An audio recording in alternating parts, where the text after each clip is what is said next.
ശബരിമലയിലെ വിശുദ്ധിയെയും ഭക്തവിശ്വാസങ്ങളെയും മുറിവേൽപ്പിച്ച സ്വർണ്ണക്കൊള്ള കേസിൽ പുറത്തു വരുന്നത് ഞെട്ടിപ്പിക്കുന്ന വിവരങ്ങളാണ്.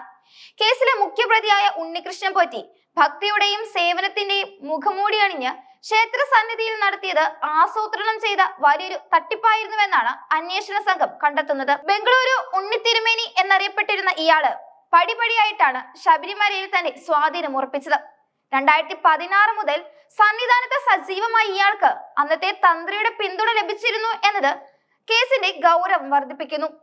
മറ്റുള്ളവർ നൽകുന്ന പണം ഉപയോഗിച്ച് നിർമ്മാണ പ്രവർത്തനങ്ങൾ നടത്തുകയും അതിന്റെ മുഴുവൻ ഖ്യാതിയും പേരും സ്വന്തം പേരിലാക്കി ഉന്നത സ്വാധീനം നേടിയെടുക്കുകയുമായിരുന്നു ഇയാളുടെ ശൈലി. ഇതിലൂടെ ലഭിച്ച വിശ്വാസത്യം മുതലെടുത്താണ് ശ്രീകോവിലിനുള്ളിലെ സ്വർണ്ണപ്പാളികളിൽ വരെ ഇയാൾ കൈവച്ചത്. 2017 സന്നിധാനത്തെ മണികൾ മാറ്റിവെച്ച സംഭവത്തിലാണ് പോറ്റിയുടെ ഈ ഇരട്ട മുഖം ആദ്യമായി പ്രകടമാകുന്നത്.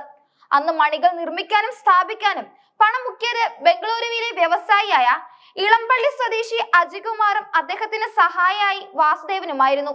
എന്നാൽ ഇതിന്റെ എല്ലാം സൂത്രധാരിയായി അറിയപ്പെട്ടത് ഉണ്ണികൃഷ്ണൻ പോറ്റിയും.